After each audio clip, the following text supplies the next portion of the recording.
Hello everybody, welcome back to my channel. We are back with learning about the 1980s NBA basketball. Is it better than the 90s? Is it better than the 2000s, the 2010s, the 2020s? We're here to find that out. We're going into year 1982. I'm excited for it, man. It's been really exciting. I've learned a lot of new rules that came out in the league around the 80s. Learned about a lot of new players. It's been really enlightening for me, a Gen Z LeBron fan who started watching ball in 2010.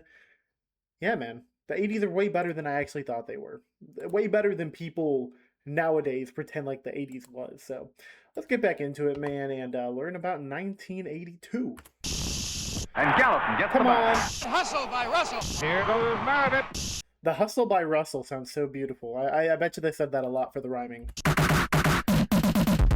NBA TV presents NB80's, a way cool look at the league in a time we'll always remember, though some might like to forget.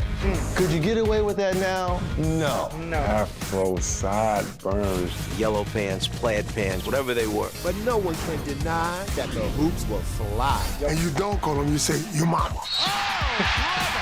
All the righteous plays. Larry Bird follows his own shot. The freshest moves. Magic down the middle, just what I thought. A hook shot at 12. Good! And the most excellent moments that define the decade. A shot on Elo. Good! The Bulls win! They win! Coming up right now is totally NB80's. And It's totally boss. I don't like that. Steve Kerr, please don't say that every single time. on the previous episode of NB80's, a magic touch led the Lakers to a title. And Magic Johnson is out there celebrating. And the Celtics had built the Big Three into champions. It was clear that the NB80's were going to be fantastic. leave the special. Out of curiosity, he just mentioned a Big Three and Boston to win a championship. Was that team back then considered a super team? Was it considered unfair? Or were people like, nah, it's still fair. It's not like a real super team like we see nowadays. I'm just curious. Effects to the singers and the dancers. Big men in short shorts were poised to take the association to another level. These right here look like the shorts that my wife might wear to bed. And as the 81-82 season got underway, a new phenomenon was catching on in Hollywood. Showtime? La da da da da da. What do you mean? Showtime was coming down on a fast break. Looking left. Going right.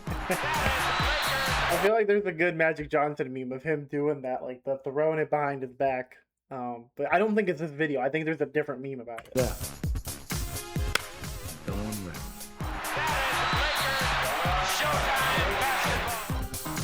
Magic come down, boom, boom, yo, bam, that way. I'm like, I could never figure out how Magic could do that. I think Magic is Showtime. It's got class, it's got style. The style of play that he had made that team Showtime. Showtime! Fast and furious. You almost got tired looking at them because it almost felt like you were looking at a tennis match. James Worthy, Magic Johnson, Kareem Abdul-Jabbar, Jamal Wilkes. Oh, I'll say it was fun. Magic is straight down the middle. Oh! Highlight film! It was like 3D before it even came out. We just happen to be right next door to Hollywood. You don't miss a Laker game if you're in LA. And it was like how people rush home now to see Dancing with the Stars. Are people rushing home to watch Dancing with the Stars? I know this came out in like 2011, so maybe back then the show was more popular, but I feel like I don't hear too much about the show these days. The crowd will be talking about that for a week. You're watching Magic, and you're watching Kareem, you're watching Worthy, but you're also watching Jack Nicholson and Diane Cannon. You're like, hey, I saw that guy in that movie last week. Not since James Brown at the Apollo did you have this kind of entertainment.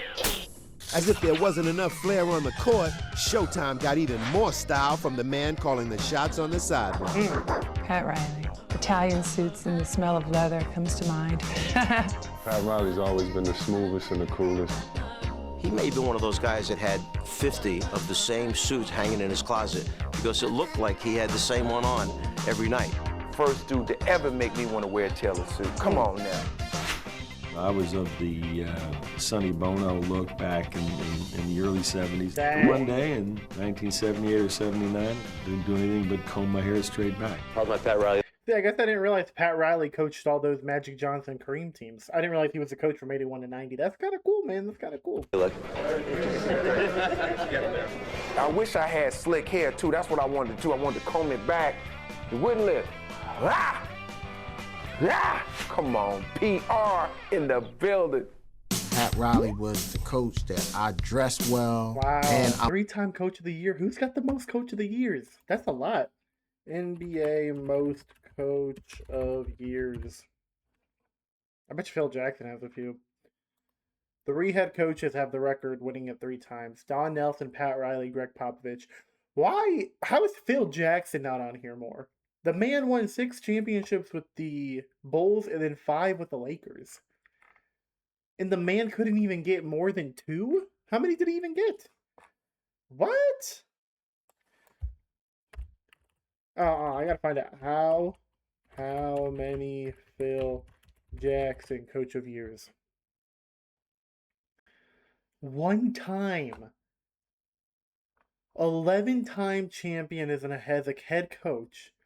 1-time coach of the year. Can somebody make sense of that? Can anybody? Can anybody in the comments make sense of that one? I don't know. I'm a basketball genius. Good. He's all about basketball. He's all about winning, and he's all about doing it in the right way. That's what it's about. The flow of young stars into the NBA continued with the likes of Mark Aguirre, Rolando Blackman, and Tom Chambers. Wow. I've heard all of these names, I think. Likes of Mark Aguirre. Mark Aguirre, I've heard of. Rolando Blackman. Heard of Rolando. And Tom Chambers. Tom Chambers, heard of him. Don't know anything about their game. Didn't even know what they looked like. Didn't even know Tom was white. Wow, that's right. Mark Aguirre. Ro Blackman, one of the best shooters ever played in the game. Tom Chambers made me want to be a big guy that could go to the hoop. And in is that all you're going to say about them? Because now I want to... Wait, Rolando... My gosh, how do you spell his name? Blackman. Rolando Blackman. What a cool name, dude. What? Rolando? That's got to be the name of my future child somehow, some way. He's from Panama? Okay, Rolando. 4-time All-Star, I see you. Italian League champion. Italian Cup winner. Italian Cup MVP. Greek League All-Star. This man played everywhere. Then we had Mark Aguirre. Come on, dude. Load faster. Mark Aguirre, 2-time champ. 3-time All-Star. Not bad, not bad, not bad, not bad, not bad. See, these are names that I never hear of anymore. At least very rarely. If at all. So it's kind of cool. Like, somebody mentioned, like, all the players that I know now, like the Devin Bookers, Paul George, guys who never won a championship, although some of these guys did. But guys who were, like, not, like, the star, like Steph Curry's, LeBron's, Kevin Durant's, like, those guys will be remembered forever. Some of these guys, like the Devin Bookers, Paul George's, DeMar DeRozan, guys who were all-stars for a few years, but never really, like, solidified their legacy to be remembered for years to come. That's these guys right here, the Tom Chambers and all that. It's just cool looking back at players that I have never heard of, or barely heard of, and see a little bit more about their career. Motown, they got into the groove with a new front man. Isaiah Thomas of the University of Indiana. He looked like he was like 14 when he was drafted. Like, I mean, he looked soft. He tried to give off like he was such a good guy. He had that nice little smile. But you talk about a stone cold killer. Back come the Pistons. Isaiah quickly up the right side. Can we hear that scream one more time? Stone cold killer. Back come the Pistons. Isaiah quickly up the right side. Screen from Dantley on Coulter. Isaiah. He was the first guy to really bring that city attitude to that position at the point. Not only am I going to beat you, I'm going to embarrass you while I beat you. Now comes back toward the lane, to the hoop, up in, off the glass, and he's fouled. Holy cow. These only guys seen standing in the middle of 5 guys and dribble the basketball. You can't touch him. You're wondering, how in the hell is he doing this? I remember he did that move where that layup where he threw it to himself. No one's ever done that. I remember he did that move where that layup where he threw it to himself. No one's ever done that still. That's beautiful. I've never seen that play. I remember he did that move where that layup. Is that legal? Where he threw it to himself. No one's ever done that still. If they didn't do it, make it look as good. He did it in a game. Dang. there's never been anybody as dynamic and dominant an offensive force at that size in NBA history. He looks so small, dude. What? How tall? He's Thomas? How do you spell his name, dude? There we go. Isaiah Thomas, two-time champion, NBA Finals MVP, 12-time All-Star, two-time All-Star Game MVP, three-time All-NBA first team, two-time second team, rookie first team, NBA assist leader 1 year, anniversary team for 50th and 75th. NCAA champion. I have never heard of that as well. He won an NCAA championship. And he was the All-Star Game head coach in 2003. That's kind of cool. I've heard a lot of good arguments for Isaiah Thomas being the third greatest point guard of all time. Magic, Steph, Isaiah. Do y'all agree with that? I know some people want to get Jason Kidd in there. Some people want to get Steve Nash in there, two-time MVP. Some people want to get Chris Paul in there. I'm curious what y'all think. Would you go Magic, Steph, Isaiah? But the top rookie in the class of '82 was a young buck, actually named Buck. We're taking Buck Williams. One of the meanest, toughest guys ever in the NBA. I would always tell players, if you're not a man enough to do it off the floor, don't do it on the floor. Herb, keep it up. One more time. One more time, we're going to go in the hallway. Yes, he's the strongest man in the league and maybe the strongest man ever to play in the NBA. Just kind of like, I'm a little scared of you because you got muscle. You don't have sports muscles. I've been lifting some weight muscles. This guy's scared. Buck Williams, hammer time. Buck! He didn't take no jump. And if your name Buck, do you really want that? Your man Buck looking for you. I ain't say nothing about Buck. Alright, man. We're getting little snippets. I want more. I wish this was a lot longer and we were able to focus on these players a little bit more. Buck Williams, three-time All-Star, All-NBA second team, two-time defensive first team, two-time defensive second team, rookie of the year. Hey, man. Oh, okay. 13 points per game, 10 rebounds for his career. Not amazing, but he did have a few like 17, 18 point per game years. Was definitely a really good defensive player from what it looks like. Man, and a great rebounder. Fantastic rebounder. Okay, Buck Williams, I see you. Rambus! With the little pearl diver glasses. That's great. That's great. These are perfect. You should get fined if you wear real glasses in the game and you tape them. That's crazy. That's like me playing with these. Which I actually do play with these when I play because I don't have contacts. To go a whole season and not score under 100 points, that's amazing. 100 points a game for a whole season. Bing, bing, bing, bing. Wow. Bam, bam, bam. First one to 1,000. Who was on that squad in Denver? Who was that, Dan Issel? His whole front, all his furniture in the front was gone. Oh my gosh. I only took my teeth out when I played, but I think a lot of people thought I just didn't have teeth the whole time. Yeah, David Thompson too. That's actually kind of iconic. Man played without front teeth. I only took my teeth out when I played, but that's freaking iconic, man. What? How have I never heard of Dan Issel? What? The man played with no teeth. ABA champion. Okay, so he played way back when. Way back when. Yeah, he retired. He played from 70 to 85, but he played when the ABA was a thing.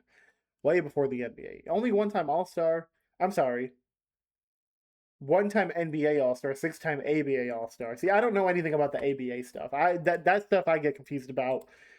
Don't even understand it. If someone could explain it to me, that would be great. I think a lot of people thought I just didn't have teeth the whole time. That's hilarious, dude. Yeah, David Thompson too.